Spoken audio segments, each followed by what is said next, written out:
Coach Corey Wayne, and this is my video coaching newsletter. And the topic of this newsletter is going to be, you can't stop a woman from cheating on you. The only thing you can really do is if you're worried about your girl cheating on you, if she's really hot and you're just afraid because there's always other dudes hitting on her, and you're worried what you can do to put yourself in the best place or best position to be so you don't lose her to another guy, the key to remember is what you did to cause her to fall in love with you is what you got to do to keep her in love with you. The courtship never ends in a relationship. You're going to constantly be dating, romancing, and sweeping your girl off of her feet. Women want to be in a love story, and so that's the idea. And by making sure the women that you date are doing 70 to 80% of the calling, texting, and pursuing and talking when you're actually with them, you remain mysterious and you keep them chasing you. And if a girl's always chasing you and pursuing you and blowing up your phone, well, she's not going to be blowing you off or dumping you or cheating on you with other guys, because she already, in her mind, she already has a limited amount of time that she gets to spend with you as it is, and she wants more of it. And so if she's trying to get more and more of your time just because you're busy and she's pursuing you and you've done everything right according to the way I teach in my book and in my videos and my articles and my website, then it's pretty easy. It's pretty effortless that way. You just simply, when she calls you or she texts you, you just simply arrange the next fun-filled romantic opportunity for sex to happen, or the date, as I like to say. And so the idea is, if she's always having a good time with you and you realize and you understand that the courtship never ends, you're constantly going to be romancing her and being playful with her, and just make sure that wherever you go, whatever you do, you're doing stuff that's fun together. And that's why it's so important, and I can't stress this enough, is that you can't just be going for a chick because she's got a beautiful face and a great body and she's great in bed. And that's fun and everything for a while, but you got to be with a chick that you actually like hanging out with, somebody who's actually interesting and who's fun and who's playful and who you actually enjoy her company, you enjoy the conversations, you enjoy the things that she talks about, you respect her opinion, her level of intelligence. That's why you want to date women that are on your level or maybe even better, because the idea is you want to date women that are out of your league, women that, like, when you're not with them, you're thinking about them, because they're that amazing and they're that much fun to be around, and you just have such a great time when you're together. It's definitely worth it to make sure you get a good woman, because if you really are that attracted to her and you really love her that much and you really appreciate her and you really care about her and you really want to be with her and you really want to make her happy and you want to be happy yourself, if you've got a great girl and you value what you have with her, then you'll make the effort. But if you're just with a chick because she's got a pretty face and a hot ass and she's great in bed, after a while that's going to get boring, because when you're not having sex, you don't really like hanging out with her, and she's not really interesting, or she's not fun, or she's boring, or maybe she's dumber than a bag of hammers. I mean, it really is important, if you want to have a great long-term relationship with a girl, that you genuinely, especially if you want to get married and say be with the same person the rest of your life, because eventually those looks are going to fade, and what are you left with then? If you're not really that physically into each other like you once were, because you don't have the energy or the physical ability, whatever it happens to be, you got to make sure you're with somebody that's actually fun and you like hanging out with, because there's a lot of people that have been married and been together for a long time who are fucking miserable. You don't believe me? Go to the mall, go to any restaurant that exists in your city and observe couples that are sitting there. A lot of them will be not even talking to each other. Some of them, the husband will be reading the paper and the wife will be reading a magazine, and the only time they speak during dinner is to their server when they come over, but other than that, they're just pretty much ignoring each other. But they're hanging out because neither one of them has the guts to leave or to go and find something better, or to do what it takes to make the relationship better itself. And to me, that ain't living. That's just an existence and waiting to die. I mean, fuck that shit. Life's too damn short. So I've got an email here from a viewer, and he says, "Hey Corey, I know you've covered this in a video of yours, but my situation is slightly different. The problem is that my girlfriend, she doesn't have girlfriends and she prefers guy friends.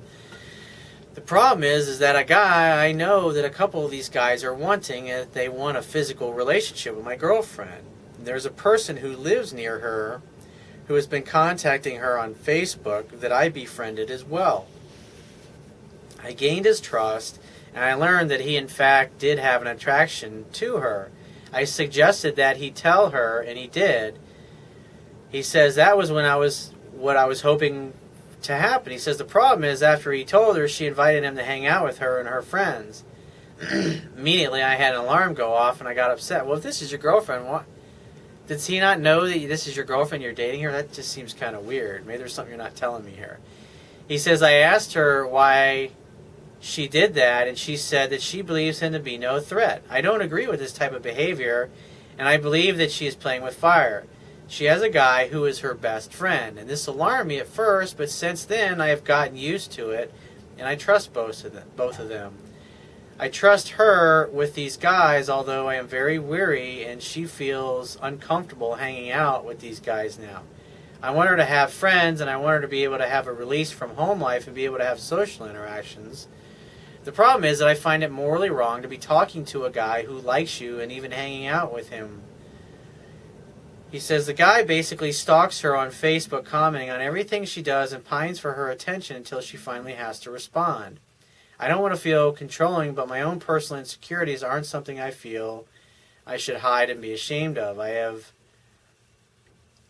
Those are the things that you share with your buddies in your beer, but if you're constantly running around acting like a needy, insecure jackass with her, you're coming from a place of fear, and you're literally going to drive her into the arms of either this particular guy or some other dude.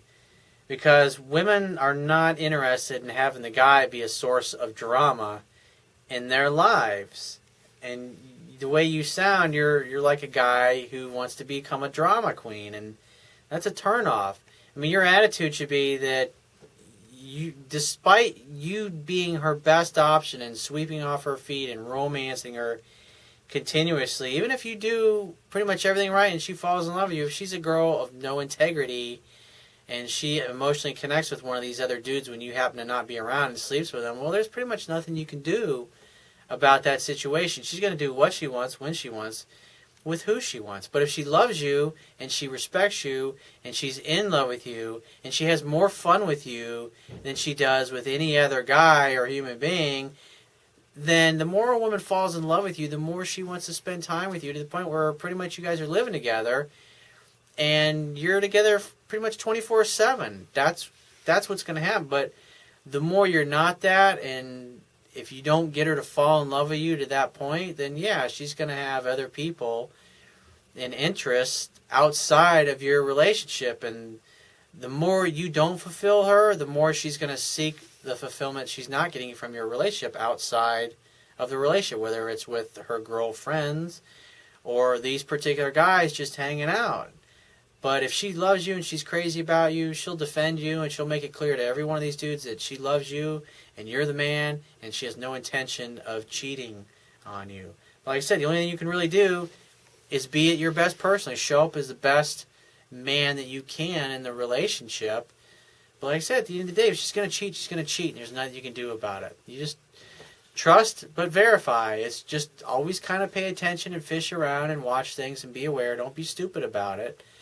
But just over time, you just got to watch to see if this is a woman that you can actually really trust, especially if you're thinking long-term, living together, or having kids together, starting a family, or maybe even getting married together. You got to, it's like you give her enough rope to see if she hangs herself with it. That's pretty much all you can do. But a girl of integrity and who you're creating a great love story with, you're gonna be her prince. You're her knight in shining armor, and she's always gonna want to be with you. And she's gonna, when you're not around, she's gonna defend you to other guys, and she's gonna build you up to other people behind your back, as opposed to tearing you down. Especially if she starts tearing you down behind your back and complaining about you, and you start hearing about it, then yeah, you've got a problem in that particular case that you got to deal with through communication and figure out and get to the bottom of it. So if you have a question you want to ask me, go to my website, click the Contact Me tab, which will be in the left-hand side of your screen, and send me 1 to 2 paragraphs max, and just give me several days to get back to you with a response. If you want to talk to me right away, the quickest way to get my help is to book a paid phone coaching session, and you can do that by going to my website. Click the products tab, which will be at the top of your screen, and just follow the instructions.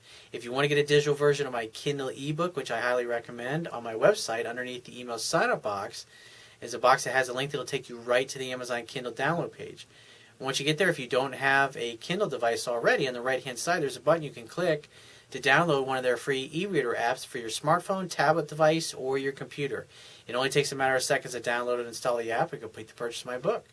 And if you appreciate the value of the information I offer in these video newsletters and the articles on my website and my ebook, you can show your appreciation by going to my website, and on the Wimbia toolbar, which will be at the bottom of your screen, click the PayPal donate button and donate any amount that you feel is equal to the value of the information. And I will talk to you soon.